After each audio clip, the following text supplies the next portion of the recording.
Hey mages, welcome to today's video, and today I've got 5 budget decks for you ready to play on Best of 1 on MTG Arena. Now this was a requested video because what I've been asked for is I make a lot of budget decks obviously on the channel, but they wanted mono-coloured decks. Now these are great obviously for new players and beginners as well, because you're just going to be using the basic lands in these decks that I've put together.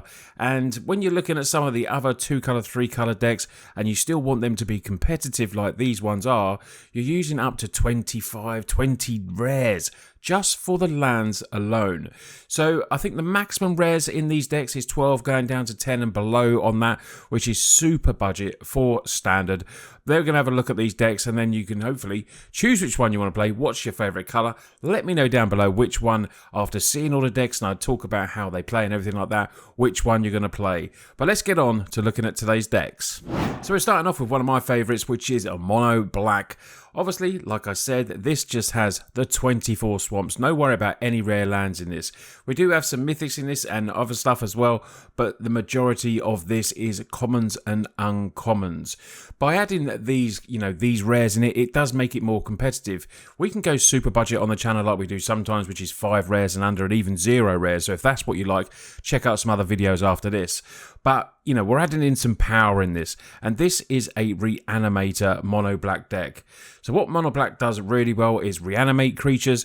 And what it also does is have premium removal. And we know with standard, there is a lot of removal in it. And a lot of that runs very well in the colours of black. So the idea of this deck, what you're trying to do is get the big creatures into the graveyard and then reanimate them back with Zombify, hopefully on turn 4. So you get this huge beta, which can lead into a quit straight away from your opponent. Zombify is our card to reanimate. It returns target creature card from your graveyard to the battlefield. So let's take a look at the creatures that I've chosen for this. And, if you've been playing Magic for a while on MTG Arena, you will recognise these creatures. If not, and you're new and you've been looking for a budget deck and it to be competitive, these are some of the best creatures that you can reanimate into standard. Starting off with Valgavoth, Terra Eater. Flying, lifelink, ward, 9/9. Now the ward on this is that the opponent has to sacrifice 3 non-land permanents. If you're reanimating this turn 4, it's pretty hard sometimes for this to be dealt with, and then you will start attacking, and it doesn't take many attacks with a 9/9 to win a game. And if a card you didn't control will be put onto the battlefield of opponent's grave from anywhere, exile it. During your turn, you may play the cards exiled as well, and you just pay life. But when you're attacking with this, you are obviously getting 9 life back, so paying the life doesn't really matter because you're getting such a swing with your Valgavoth. Same again with Atraxa, Flying, Vigilance, Death Touch, Lifelink. We have some absolutely epic creatures to reanimate in standard at the moment. This big 7/7, this is just an absolute house beatdown as well. You get to reveal when it enters the top 10 cards of your library for each card type. Put one of them in your hand as well. And yet again, another absolute house that is not going to take much to be, getting the wins for you. The same can be said of Vein Ripper, a 6/5 flying. This ward is the opponent has to sacrifice a creature. So if they've got no creatures on the board because we've got rid of them with all of our removal, then the Vein Ripper can do its thing and do the drain and gain as well for us as well. So we're looking ways obviously to discard. The other rare that we do have in there is Liliana the Veil. 3 of these because it's a great way for us to discard and to disrupt our opponent as well. We can potentially get this with all the removal clearing the way to get this to the -6. I've done it a few times, but it's not really what you want to be doing with this, but if you do, it's perfect as well because you really do just get quits from opponent that way as well. So looking at the lower mana spells in here, the way that we're going to be, affecting our opponents and, stopping them from playing their game plan is lots of removal. We got a couple of cut down here. Anoint with Affliction, good against the mono red decks and going against Heartfire. 4 Bitter Triumph. We've got 4 of these because we like to use the discard. So it's another way for us to discard a card. We don't, sometimes want to pay 3 life. We've got an Atraxa or a Vein Ripper in hand. We know we've got Zombify, but we haven't got anything in the graveyard so we can kill something. Even if it's a token, we just need, it doesn't have to be something really good. We just want to get this or this or this into the graveyard so we can reanimate with Zombify. More removal, go for the throat of 3 of and nowhere to run as well. It's Removal City, this deck as well. Mono black is what it does. Hand Disruption, Duress, Hopeless Nightmare, Ruthless Negotiation, and then a separate win con of Bandit's Talent as well. Get into that level 2 and started draining opponents, which, this can win a game all on its own as well. You've seen decks that run the mono discard package, and this just has an extra bit of spice to the mono black deck. You don't need the, new players here, you're thinking this is multicolored.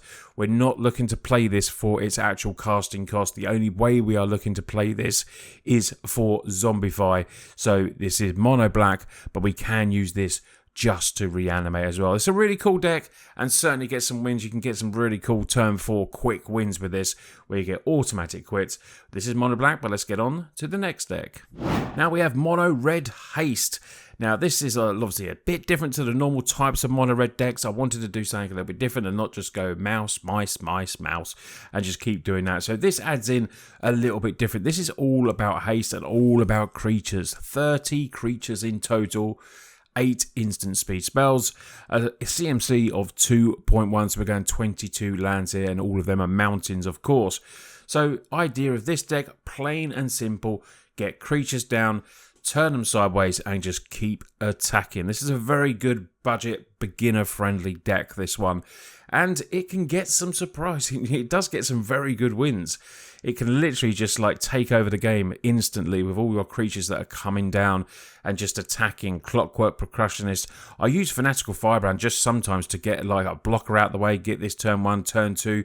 You're then coming in with Devoted Duelist that has really weak toughness of 1, and if they've played an early creature, sacrifice your Firebrand to potentially kill that 1 toughness on opponent's end, just so you can get in with your Prowl Catcher or then with your Devoted Duelist and keep on the attacking with this as well. Screaming Nemesis, we've got some really good 3-drops in this. Screaming Nemesis can help against opponents that might be trying to gain life. An awkward one to deal with. They have to be exiled in this one, really. And this is definitely a card of the deck. Fear of being hunted is super uncommon. Haste, the creature must be blocked. So they have to block it, and with the 4 power on this, it generally takes out a lot of creatures when it's attacking. So normally what happens is, if they do have a couple of tokens on there, they will double block this because they know it's a pain and they have to keep blocking it, which then means your other creatures are going to get in through. We've got nice flurry on this, quite a low CMC with the Duelist. I do love this card for a common card as well. I think it's pretty cool, and then we can hopefully get some extra spells in there with our second cast spell as well. But last couple to talk about, Flamewake Phoenix is a card that can keep coming back, works in good conjunction with Fear of Being Hunted. So this, with the 4 power, means we can get Flamewake Phoenix back from the graveyard, tapped and attacking, if we do, have that on the field as well. Enduring Courage, if that's on the field, even better, because when that creature comes back in, then that Flamewake Phoenix then has +2/+0. So Enduring Courage for me is a really cool card that then it becomes the enchantment. It's probably one of the most underused versions of this type of card where the creature comes in. The white version is used a lot in mono white where it becomes in and becomes a card draw machine. But this for me just does very well in here and can bring, some extra power to our hasty creatures. A little bit of removal, 4 Burst Lightning and then 4 Lightning Strike. That's the only other instant speeds that we have in there, because this deck is all about the damage and it's just getting there wins quick. So next we're going mono white, and for mono white, life gain is just the way to go when you're trying to build a mono white deck. And for budget of this with 12 rares is still very good, and it's very competitive and just soups up mono red given half the chance. It's what you want to be playing all day with this one. More with the the full meta version without a doubt. So the rares we have in this, 4 Essence Channeler, because it just builds up. It's like an Ajani's Pride Mate, but then does stuff afterwards. So this for uncommon is very good. And this is just a way to, when it has to be exiled by opponent, because you get to then move the creatures across. So failing that, they're going to kill this, maybe with a go for the throat or something like that. They're then going to have to kill the other creatures as well. So you can get 2 kill spells out of opponent's hands. We then have Voice of Victory. I like this in my mono white decks. I like when we've got heavy creatures. opponents not being able to interact with them, on our turn. So this is a very good card, and definitely for me one of the better cards that have come from Dragonstorm. I really do like Voice of Victory. You see it in multiple types of deck. When it's tapped and attacking as well, it makes 2 extra tokens attacking, which is really good. And when you've got cards like Hinterland Sanctifier, that when a creature enters you gain 1 life, getting these on the field will then build up the Pride Mate and build up your Channeler, and they just get massive. And that is every time. So even if you attack in, but this creature won't die, still attack in for the newer players there. If it's attack in, but you're not going to get the damage through, but it's only going to be blocked and not killed, it's still worth doing that to get the triggers immobilized with your Sanctifiers on there, to then keep building up the life gain to build these brilliant creatures up as well. Linden, another way to keep gaining life every time a white creature you control attacks. So unfortunately that isn't with our token warriors because they are red, but it still does it with the other creatures, and then again triggers the Pride Mate and triggers the Channeler to get them up to be massive beaters. The other rare is a 2/12 Knight Errant of Eos. I did have this down at 10, but this is just such a good card, even to having this as a 2/12. It helps us look at the creatures in our library and then reveal 2 potentially and put them into hand. And generally, with the amount of creatures that we have, 32, you really can, you pull them into your hand because you've just got so many in your deck to put on. Now, sometimes I'm thinking you might want to go 3 of these. If you prefer 3 and go 2 voice, that is going to be perfectly fine as well. I just like this one a lot, just because I feel like there's so much removal in standard, and sometimes they want to do it in our turn. So it means we can get to play some creatures. If they make the battlefield, they can't kill them straight away. So, but completely okay. It's not going to affect the deck too much if you just swap an extra one there and take one of these off. We then have low to the ground creatures, Ruin, Leonin, and Healer's Hawk, all flying over the top. And this is another one that, while on the ground, can trigger to gain that life, which then triggers the Pride Mate and the Channeler, and we go off again. Premium removal in white, sheltered by ghosts, deals with non-land permanents, gives us lifelink War 2 on a creature, and lay down arms, because we've got all the planes in the world, so hopefully we should be able to, at late game or sometimes early game, deal with any creature. Even by giving them a bit of life gain, we're still going to be attacking in with this heavy creature deck. So next up is mono green, and we're going elves. Elves in this, such a good deck, this one. I've been getting the wins for this, I've been testing it out, and it is really cool, and does certainly get some wins. It can take over a game. Now, against the mass removal decks, it can be rough sometimes. That's what it can do when you're playing heavy creature decks, but we got 35 creatures in this deck. So we should be able to recover from the odd wrath or 2, a lot of clearing of the board state. So we're looking at the rares in this deck. We've got a couple of leaf. Now we need the rares in this one because they give us the anthems. By anthems, for new players, I mean, this one says other elves you control get +1/1. So that's like an anthem effect that will give all our other elves a big bump up. We also have, Elvish Archdruid, which is one of the other rares, because this will also give other elves +1/1 as well. This can then give tap for mana and just add loads of mana, which is really sweet. This one here can pay the extra green, this rare, and then help us draw a card to help us go through our deck. And we've always normally got so much mana available that we can just draw the card and, get to find the cards that we need.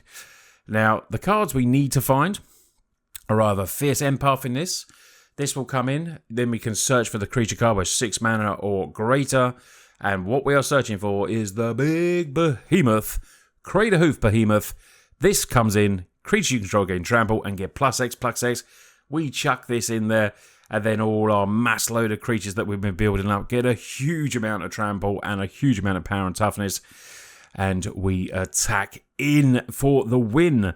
The other good rare in this, to give other creatures, our green creatures, a +1/1, is really nice as well. So we've got lots of anthem creatures in this, including a sweet uncommon version of Imperious Perfect. Other elves you control get +1/1. So as you can see, these little elves might be small when they come into the battlefield, but eventually they will become massive beaters. A great fun deck, this one, to play. I do love it. We got removal, we got Rex Sage to deal with all those, annoying enchantments like Lockdown that can come and sweep our board. This can come and kill it, and then we get them all back on the field. Archdruid's Charm can do the same, get rid of the artifacts and enchantments, and also search for that creature, which is another way to get the behemoth. I do love this deck. Mono Green Elves is super, super fun to play. Definitely, if you can, give this one a go. It is really, really sweet. Coming in at 12 rares as well, this. Super consistent, and for me, very competitive. So the last colour we're doing is Mono Blue, of course, and it's a bit of me because I'm a blue mage. And it's a Mono Blue control shell, based around a lot of creatures that you've probably seen all before, but the rare that we're going for is Haughty Djinn, of course. We're putting this in there 4 of power and toughness equal to the instants and sorcery cards in your grave, and it makes them cheaper as well. Now, looking at this, 26 instants. We're not going sorceries in this deck, and we have the 12 creatures that all work really well against instants and sorceries. So, Tolarian Terror can be a good beatdown, War 2, really nice, and come down really quick and be, potentially 1 blue mana. And then we have the Crab as well.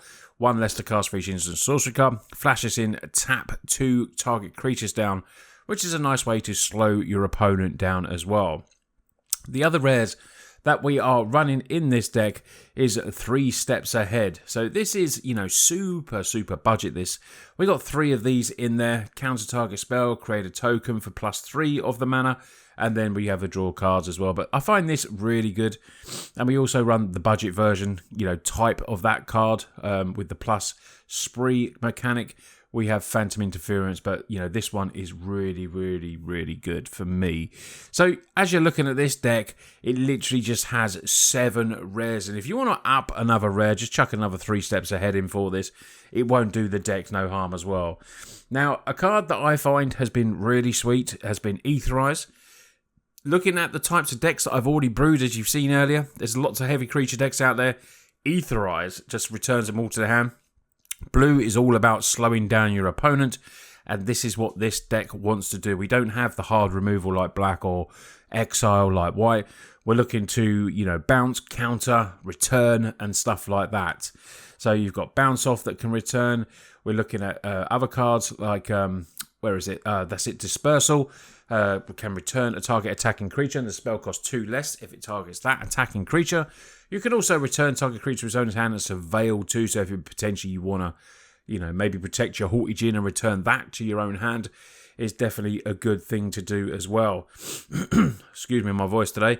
Lots of card draw. Flow of Knowledge just works around the islands, and we've got 22 islands in this deck as well, because it's quite aggressive. This is quite aggressive low mana deck, and things costing less. We don't really need the more 24 lands for this type of deck, I don't feel. Lots more counter magic and ways to go through your deck. Don't make a sound. We got Spell Pierce. I've already spoke about 3 steps ahead and Phantom. So you're really looking to stop opponent, and this is a deck that sometimes you'll get cheap easy wins because people don't like playing against Mono Blue. They like getting their stuff onto the battlefield, and counter after counter, bouncing stuff and everything like that is quite frustrating to play against. So if you like your control magic, as I do, then this is certainly the deck for you. It's controlling the board state and then getting in with your big creature, your big Haughty Djinn flying over the top that just gets bigger and bigger. Graveyard Exile obviously is a nightmare for this deck. That is what you want to be countering with your Spell Pierces. Anything coming down that's going to affect your graveyard is where you want to be keeping, maybe holding back some of them if you can. And then, like I said, getting the win with flying over the top, or using Eddie and Terra to go and do their deadly duo of just smashing in with their big 5/5 statuses. But that has been 5 budget decks for you today in the mono-coloured. I hope you've enjoyed today's video and, love the look of the decks. Let me know down below which ones you are going to try. If you export these, I've obviously got the deck list below going to my Mox field. Sometimes when you export, it will put it into, I've had this question a few times where some cards are saying not legal. It might be different versions of, of cards that I've got or that you may not have. So make sure if you do that, just, a quick tip, just transfer the deck as best as you can, and then just add in the other cards yourself. And then always another little tip as well is that make sure this is on standard. I should have done this at the start of the video, so I hope you're still here seeing that. Probably not. I'm going to get still some questions in, but always make sure that's standard, because when it exports sometimes, for some reason, it might put it in like alchemy or something like that, but it's a standard deck. So it might say not viable, but you just need to go in here and change it to standard is what you need to do. If you want to support the video, I really do appreciate the likes and comments, and check out my Patreon as well. Thank you to everyone there that helps with that extra support as well. And if you're looking to go to your F&M, you live in Europe or around that area, you want to get any of these cards in paper, check out the channel sponsors Card Market. You can get all your card want these there, and you can always check out Total MTG on there, because if you're in Europe, I sell cards on there as well, my paper cards. So go and take a look at that. But anyway, you lot take care, and I'll see you on the next video.